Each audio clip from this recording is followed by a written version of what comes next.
Hey everybody, my name is Brandon, aka the Brando Critic, and I'm wearing my NASA shirt today because finally I'm watching Stanley Kubrick's 2001 A Space Odyssey for the very first time. I hope you guys are excited to join on the ride with me. But if this is your first time here, welcome. Definitely hit like and subscribe if you like these kind of videos. And of course, as always, leave your suggestions for more reaction videos down in the comment section down below. Now let's watch for the very first time 2001 A Space Odyssey.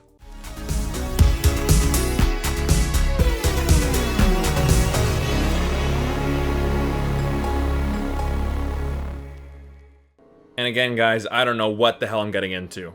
I don't know the plot. I only know the director. That's all I know. I'm very excited. This music is making me feel extremely on edge. I don't know how to feel about it.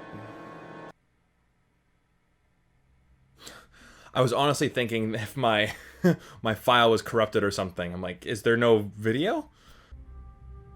Oh yes, the classic opening. Forgot about this, actually. Fuck, that's the most epic thing I've ever seen. What are those things?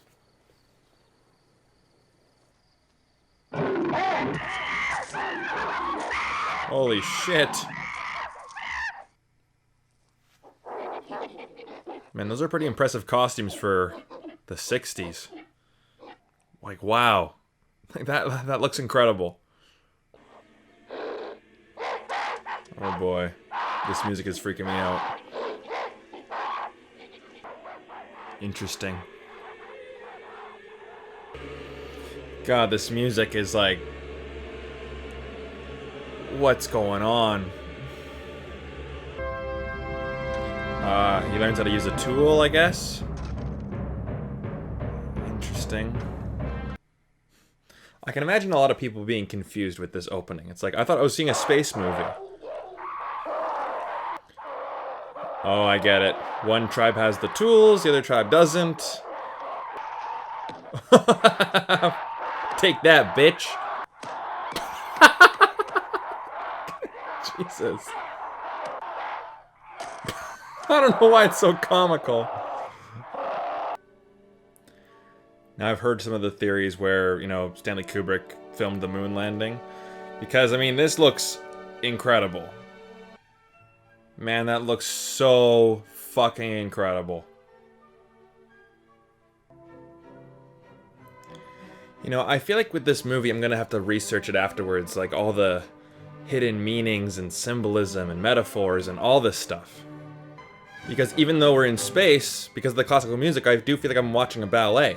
Just the gracefulness of space travel. Ah, Hilton Space Station. I like those little touches. Picture phone. I always love seeing how, like, an older generation would see the future. I find that stuff so fascinating. Hi. Happy birthday.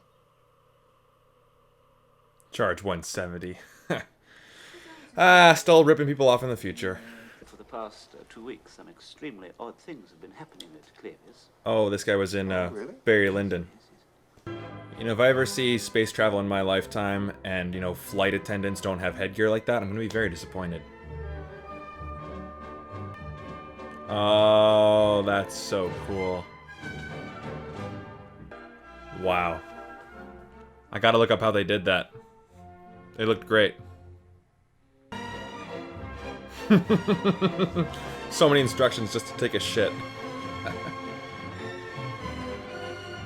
Oh, I love it.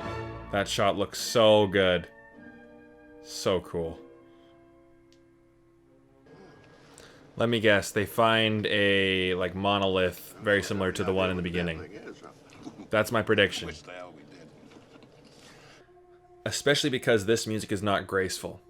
It's not orchestral ballet type music. Oh, there it is. Creepy music and all. Oh boy.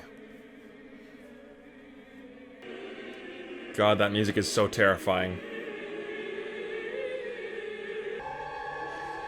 Oh god, what's gonna happen? Oh, nothing. No jump scares, I guess. Oh, I don't like this sound. I don't like it at all. It's so terrifying. Oh. What's that?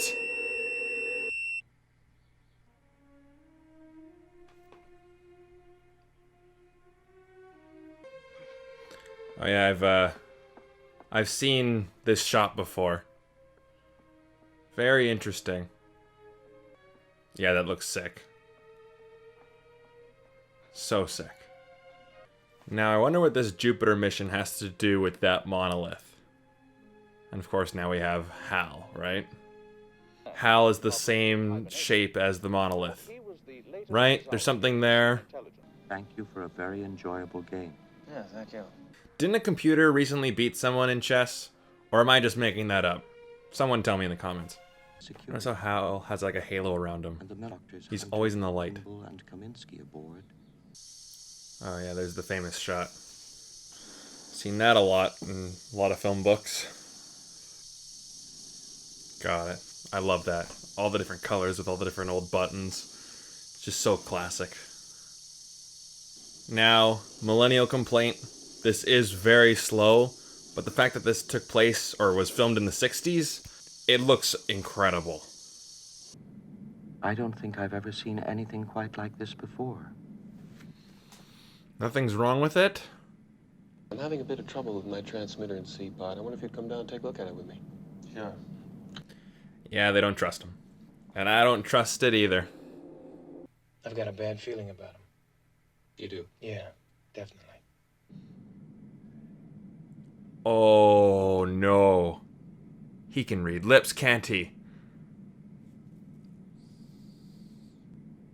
Oh, shit. Oh no.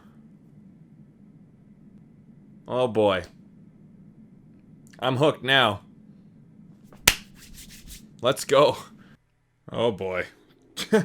Yikes. What? Just like that? What? Oh no, Hal's gonna kill those guys, isn't he? Oh yeah, where is it? Where does it stop? So I wonder if Hal's doing this on purpose. Or if he actually is having a malfunction. Open the pod bay doors, please, Hal. Oh god, he's not gonna let him in.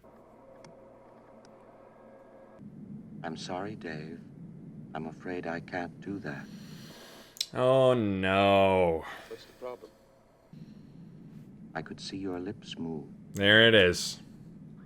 Oh man, I'd be so fucking pissed. And I'd be freaking out too. God, what the fuck's he gonna do? Oh god. Just gotta hold your breath. Shit. I can see you're really upset about this. Right. Technology will always have flaws, just like humans. Good day, gentlemen. What? The first evidence of intelligent life off the Earth was discovered. Here are the answers. I hope. And here we go with that music again. It's so terrifying. Oh boy. What's going on? God, what what happens?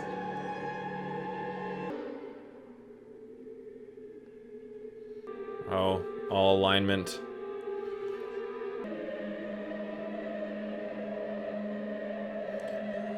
Oh, Jesus. Oh, wow.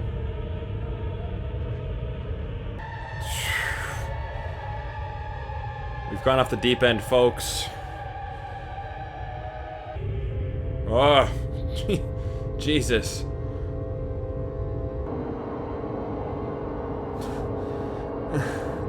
Those shots are comical yet terrifying at the same time.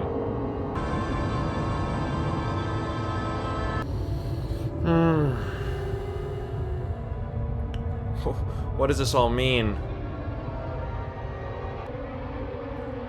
I'm trying to piece together an explanation or what I'm seeing.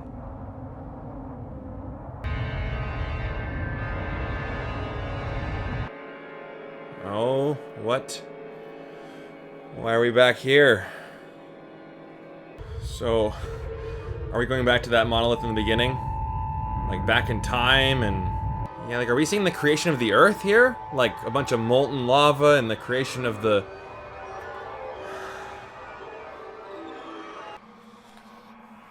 Oh, what's going on? Oh. What's going on, guys? I definitely want to read into this later. 'Cause...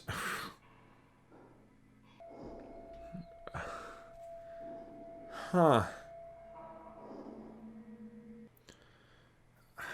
I mean, just a random guess, but is this supposed to be like heaven? Like with all the white and... Like he seems to be transitioning between like the pod, then him, then old him in the spacesuit, now him here, and... Oh, what?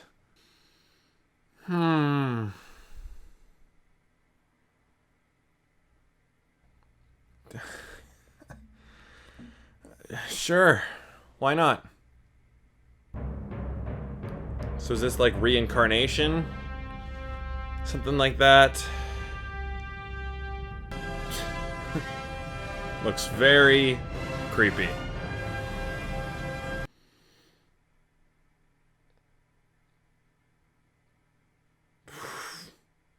Wow. I don't really know what to say. That was something. So that was 2001: A Space Odyssey. I will admit this is my second time trying to film this ending review, reaction, thoughts, because like I'm trying to, you know, say my thoughts, but I just keep thinking about that ending and all these different interpretations keep coming into my head. And, you know, I honestly love movies like this where you have to interpret, you know, the different meanings and you have to think about the deeper themes. And, you know, I'll get my millennial complaint out of the way. This movie is slow, right? There's a lot of moments where I'm like, okay, we can get this going, right? When Dave is trying to rescue the other human, I forget his name. You know, he has to rescue him from outer space where H.A.L, you know, has kind of taken over.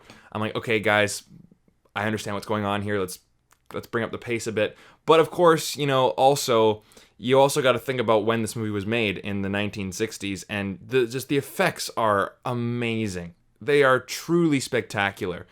Even still, right? Pacing, you know, I'll get my millennial complaint out of the way. So if you guys want to hate me for that, by all means. But I really did enjoy this movie. Like the music in it was fantastic, you know, from the opening and the ending, right? That famous song, you know, it's been parodied to death. You know, but then I also love how you have like this ballet type of music and like this orchestral type of music for space travel, right? You know, no gravity, and it's very graceful, it's very elegant, right? And you have no gravity, right? So it's very flowy. And, you know, I feel like that totally works for space travel. You know, and of course the sound is so important. Like when we see the monoliths, you know, the sound is just so terrifying. You know, and it reminds me of in Bambi, right? A weird comparison, I know, but like drip, drip, drop, little April shower. And when the thunder comes, you go, that is just terrifying. It scared me as a kid, and hearing this now, it's like, yeah, it's crazy. I do have some notes here, so I try not to get too off track. But, you know, let's talk about H.A.L. I noticed that he has like a halo around him, right? He's always like has a spotlight or has some light around him. I don't know what that's supposed to mean, right? Like maybe like H.A.L is God, or, you know, and I noticed that H.A.L is in the same shape as the monolith, right? But with the red eye on it. So again, like there's got to be something there. I'm going to be thinking about this movie for a long while. And I think that this movie, you know, it's not supposed to give us all the answers. It's supposed to be up for interpretation, right? Like that ending, like there's no way anyone can just look at that and go like, oh, I got it, right?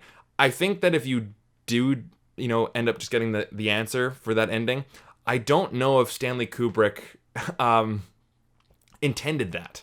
You know what I mean? Like I've seen a couple of his movies before, and I know that he is, you know, wanting the audience to have a different reaction than just most, you know, standard Hollywood you know, adventure films, right? Just like an Indiana Jones or a Star Wars, right? Like those are more family friendly. That's not the right word though. You know, more mainstream, I guess. Like this movie's not supposed to, you know, give you just the standard Hollywood feeling. This movie's supposed to make you think, and it's supposed to trigger your subconscious. Like I definitely know that that's what he's trying to do.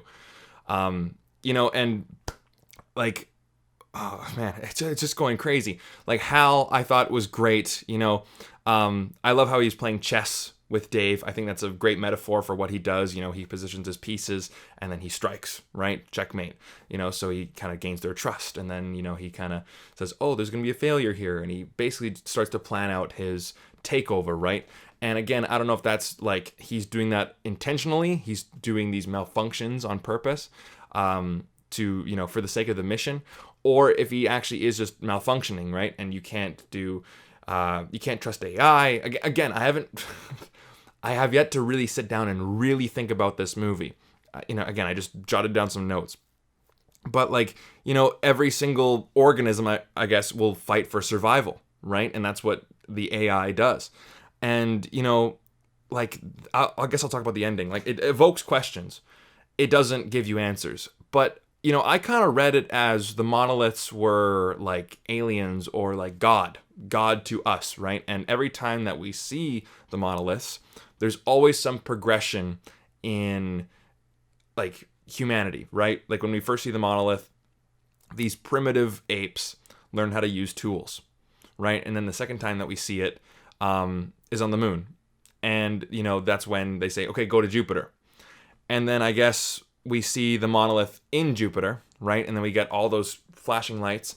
And, you know, I don't condone this behavior, but I will tell you guys, I took psychedelics once. And I'm not even kidding you, I saw that. Like where there's just a line in the middle and then all these just colors were flashing by. It was bizarre. So again, this movie was made in the 60s. You know what I mean? Like, ooh, that's a whole other rabbit hole. And then, you know, we see Dave in this different room, and like, is it heaven, right? And he kind of sees his life flash before his eyes. You know, he's just normal Dave, and then he sees older Dave in the suit, and it's in this weird room with this kind of like Age of Enlightenment. Oh my God. Age of Enlightenment furniture and paintings and stuff. Like that's gotta be something, right? Age of Enlightenment, he's seeing his life flash before his eyes, and then, you know, you see like the old, like you see him dying in the bed, right? And he kind of like reaches out towards the monolith with his, like Michelangelo's photo. Oh my God. And then of course he turns into this new being, right? This like new type of super being or alien or this weird, you know, kind of new species, and then they're going down to Earth, right? So is that going to be like a messiah figure? Man, it's just